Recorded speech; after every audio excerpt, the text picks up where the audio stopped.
Greetings and gratitude, y'all. This is Alana from Sabale Pure. And so, in today's video, it's going to be a little bit different than what you've seen from me in the past. Sabale Pure is all about removing toxins and having super clean products and using herbs to help get your lymphatic system going and balance your endocrine and do all these wonderful things around a product that I have created. But in this video series, I am going to be sharing tips and tricks for the high frequency entrepreneur. That's what I call people like us. We are people who put out really high end, great products with the goal of bettering humanity. We have a vision of how we want to do business, and I've heard people call it conscious capitalism. In this series, I am going to be sharing with you tips and tricks of how to start and how to brand your conscious business. So, in this particular video, we are going to be focusing on pricing and how to do it authentically and how to not only be true to yourself, but to be profitable and to have a business that allows for you to live out your ideals, but also make the money that is necessary so that you can keep sharing great things with the world. In this video, I am going to be sharing with you ways to be authentic with yourself when it comes to pricing your products. So we're going to be looking at understanding who your market is and who you are pricing for. We're going to look at how to actually price your items so that you can make enough money to keep your business afloat and keep offering people your amazing products. We're going to look at some of the psychology behind how and why people price their product. I'm going to be talking to you about how to test these things.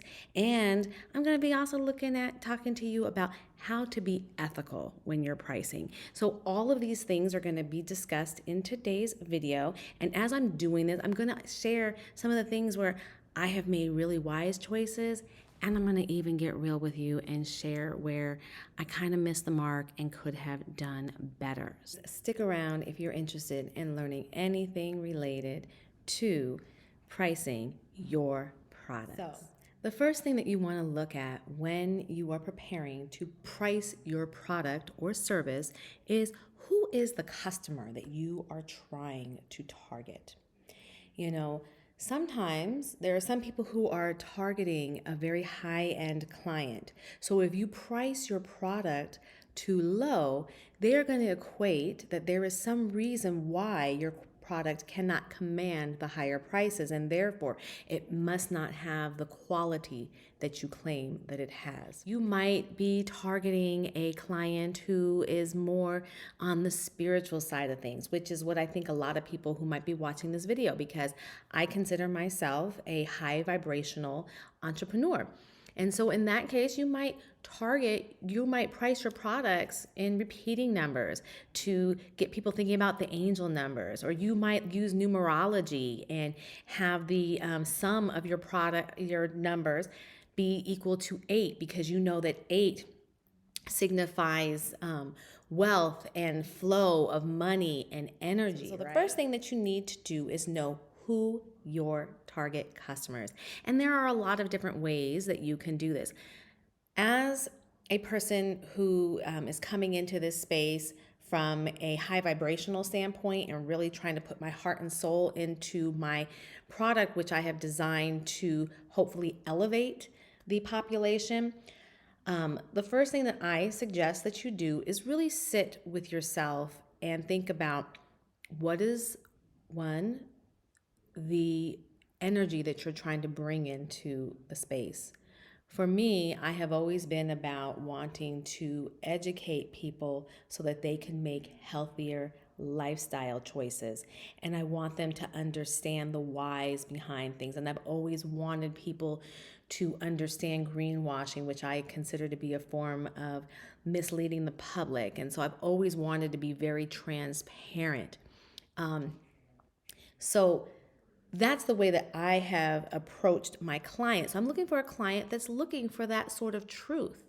But then as you whittle down into that, are you looking for a woman? Are you looking for a man, a millennial, a Gen Z, a baby boomer? There's so many different things that you might be targeting with your specific product.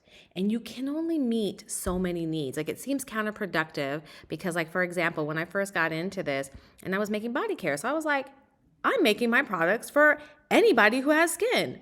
Well, that's great, but the reality is, can I pay to market to every single person that has skin?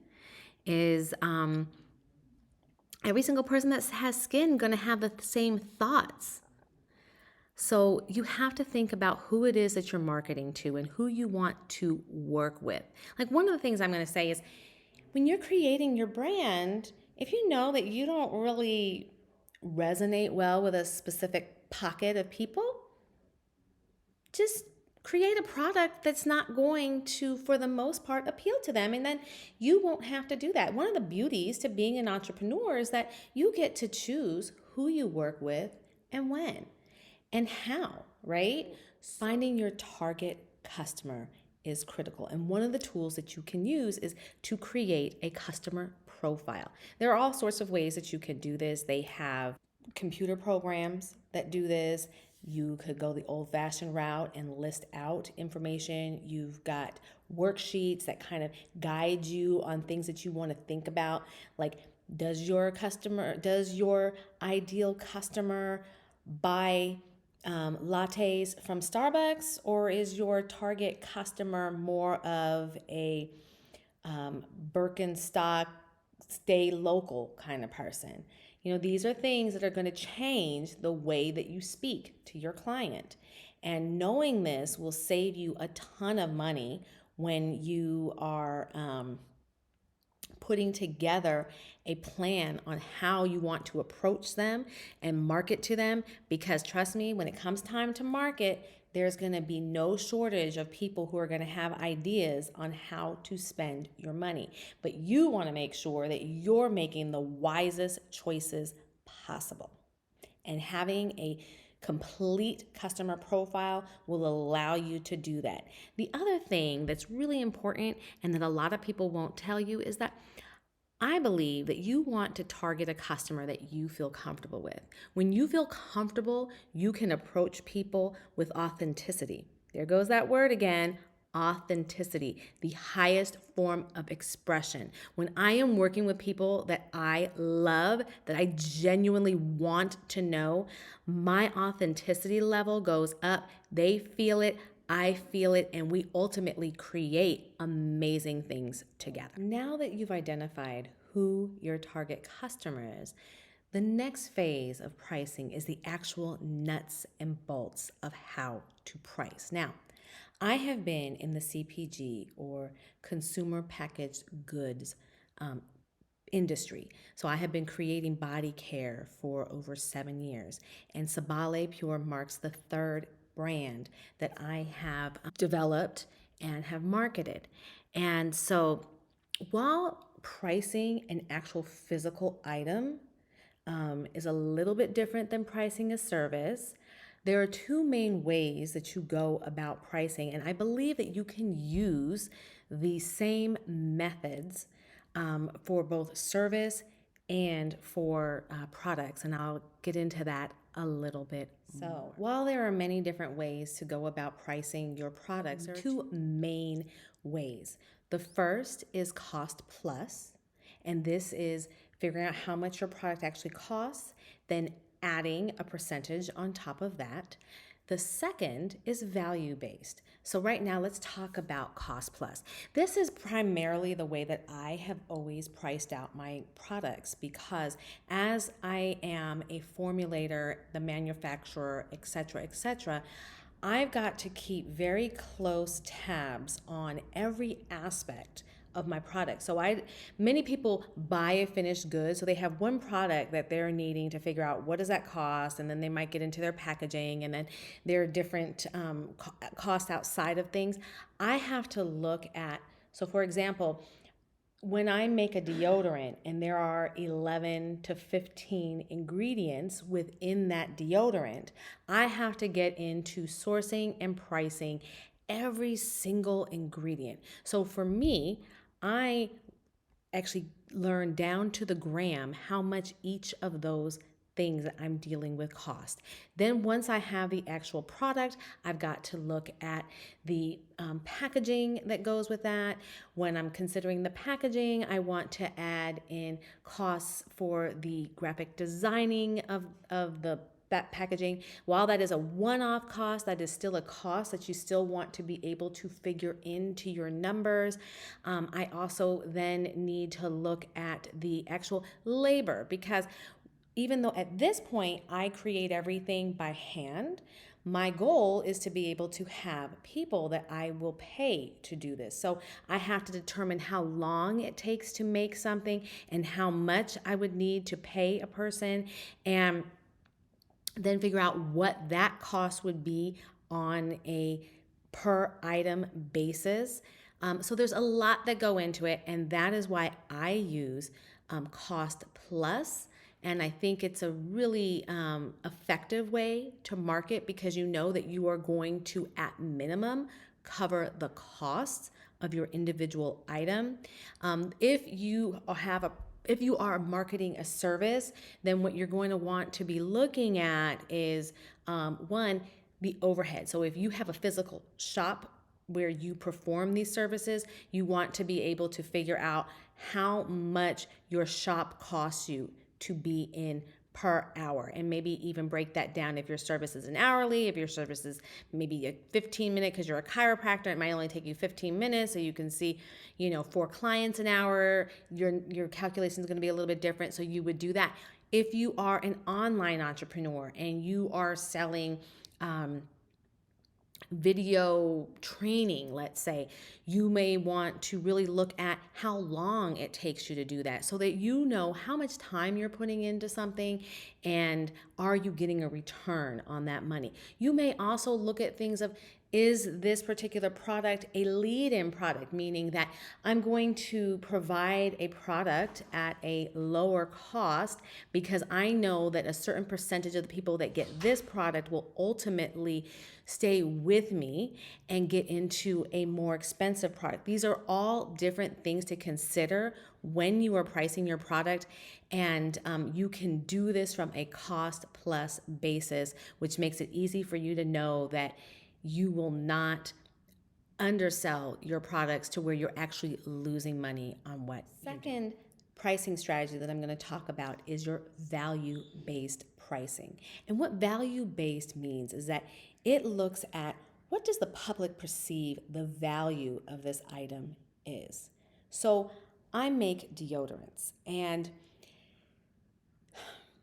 for standard deodorants, people spend $4 to maybe $8 for a deodorant. When you are getting into the natural deodorants, the public perceives that to be of higher value.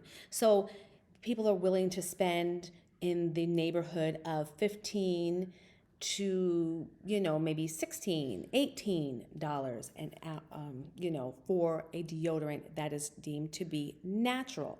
And so what you can do is decide to make a product that has the perceived value of $18, and you can figure out how to get to that space, and then you make the profit based on the difference between what your product actually costs and the perceived value. And it allows you at times, if you want to build in additional value, like you're doing something that nobody else is doing. So you're saying, you know what, because I'm doing it this way, I can charge 15 to 25% more on top of what the basic perceived value would be. So perceived value has a lot more flexibility, but it also has a lot more, in my opinion, volatility, because you really have to have your your finger on the pulse of what does the public perceive at this moment.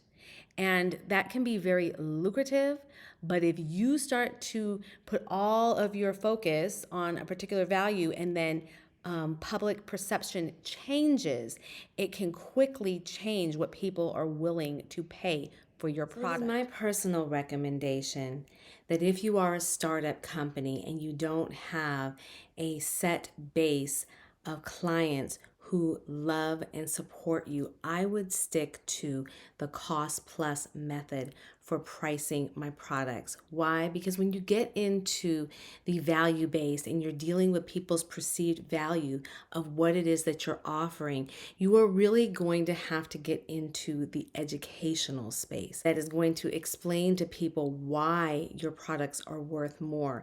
And to have to deal with that increased expense as well as they don't know who you are. Those are two expenses at the same time, which are going to make your marketing much more difficult to achieve. So as a recap, it would be my recommendation that if you are a startup, I would approach my pricing with the cost plus method. Why? Because this method allows you to track all of your costs from conception to getting the product in the customer's hand, and then you can add in your margin and know that you will be able to scale your business in a more predictable manner. On the flip side, if you are a company that has an established following, then value-based pricing could work for you. A real life scenario of this is when I had my former businesses, Quench Naturel, we started with the cost-based method of pricing our products. Once we got enough people knowing about who we were, the quality that we brought, we decided to get into the facial division. And for us, that product was based much more on a cost value because we had built up the trust with our clients and they knew what to expect. Yes, I have changed my clothes. I am a mom entrepreneur and time ran out. My goal today is to get all of this video done before my kids get off on half day today. They're gonna have half day today and tomorrow. I'm really trying to figure out when the kids actually do go to school. But let's get into the pricing, shall we? So there is a psychology behind the pricing strategies that people do. So you have value pricing. So you might make your product $19.99 versus $20 to invoke the value and make people feel like they're paying less. Another strategy that falls into this is the price anchoring. So when you go into like certain discount stores, like let's say a TJ Maxx or a Marshall's, they'll always have what the price was crossed out and then what their price is. So again, they are trying to give the impression of saving money. Now, the reality is we really know that the lower price is what they always were planning to charge, and it's probably, it absolutely definitely includes a markup that they are receiving, and probably a fairly significant markup, but it's a way of making the buyer feel that they are getting a deal. So depending on what sort of brand or what sort of product you are, you might want to employ some of these pricing tactics that give the impression of a deal. Now, if you are a person that thinks that you might be dealing with value-based pricing, then maybe going for a tactic where you do use round numbers is the way to go. Round numbers psychologically speak to clean, can make people feel that there's more value. It makes people not question the price as much. $100. $80. It's very clean. And again, this is going to go very well for people who are pricing their products for the value-based thing, trying to elicit a sense of value around what it is that they're doing. So it falls more into the prestige of things. Another thing that people do is the decoy. So let's say you are a person who is doing a class, let's say, you might offer three types of classes, right? You have a high-end class, you have your middle of the road class, and you have your cheap class. Your goal is really to target that middle of the road class. You'd love it if people came in and bought the higher price class and you're ready to go with it, but you kind of know that you're going for that middle of the road. You might, want to offer the lower priced class to people just to get them in the door. And you might even have something that at the end of that class, you might offer them the opportunity to upgrade and get the additional content if they liked it, bringing them up to what that middle class would have cost them initially, right? But these are different pricing strategies that people do to get people interactive, to get them involved. Now, I like to think of myself as a high frequency entrepreneur, and that's really what I'm looking for. So a lot of people like us, we might get more into the numerology aspect of pricing. So maybe we're putting a bunch of eights because eights are seen to represent movement and wealth and success. We may look at other patterns of adding our numbers together to get to things. We might avoid certain numbers. We might do multiples of numbers called angel numbers. There are all sorts of things that will get the movement. And the best thing to do for your brand is to figure out, how am I showing up?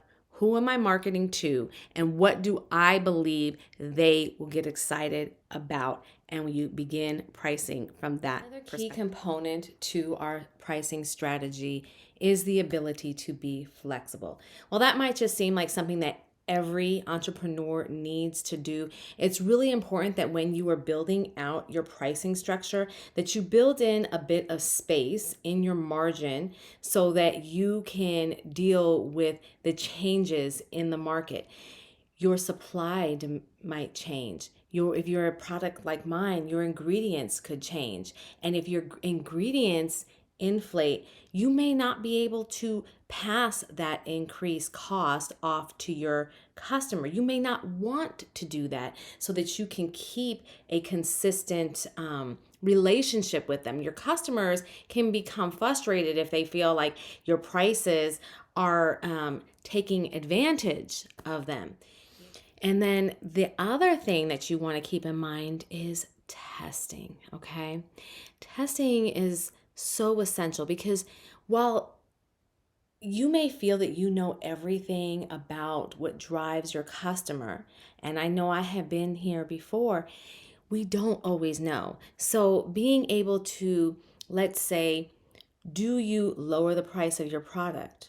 Or maybe you run a sale where you are giving away free shipping.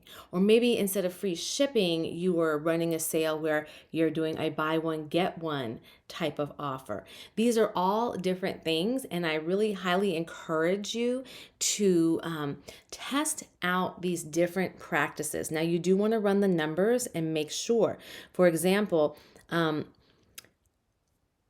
my products, I'm in the process now of figuring out how to ship how to ship this product and where do I cover the cost of shipping. This is a glass bottle with little over 4 ounces of product in it, plus I have an inner package to protect the glass, and I have the outer box to protect the glass, and I still have to be careful, so I wrap the box to try and ensure that it doesn't get broken. I've had some of them actually arrive broken to people, and then I've got to ship again. So right now, I'm really going through a lot of questions on how do I get this into the hands of my client and keep the profit and keep the margins that I need so that I can keep making this amazing product. And so I'm having to experiment with raising my shipping costs because these are expensive. They're actually really heavy. This particular product costs 3 times as much to ship as any of my other products because of its special requirements. And so I'm in the process of doing that testing right now. And but it's important that I have that flexibility so that I can continue to keep doing what I'm doing. And then I have to make sure that I am maintaining the margin so that I can scale.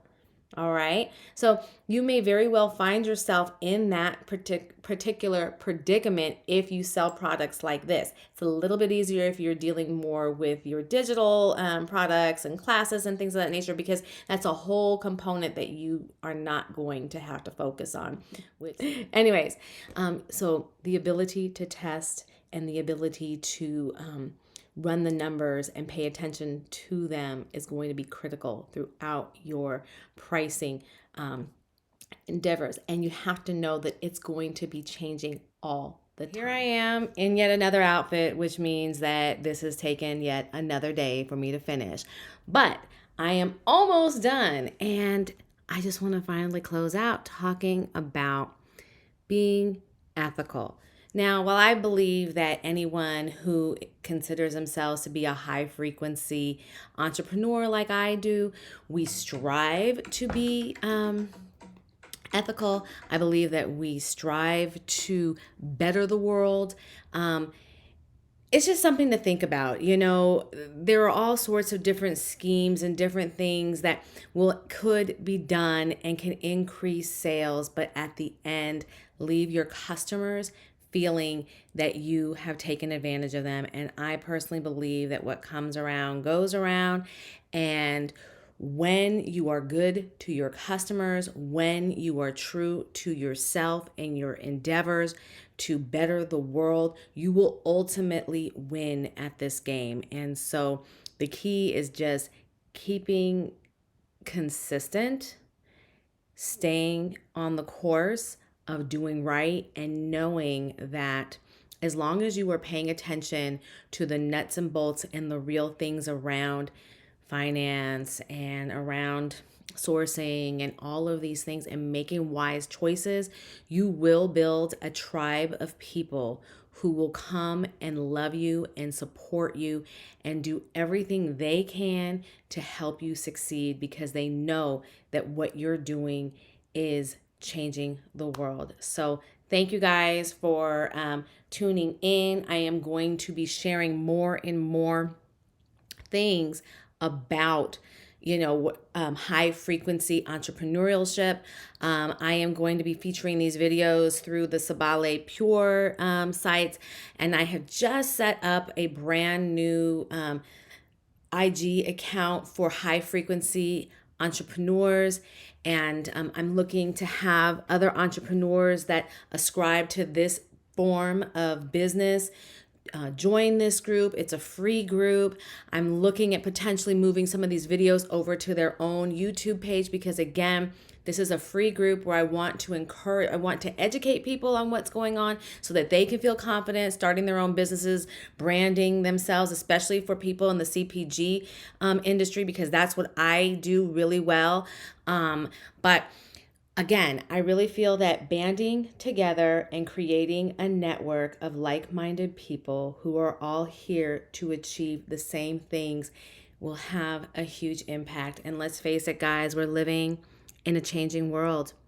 And it's not to be them versus us, but at the same time, I want you to win. I want small businesses like mine to win. I want our families to win.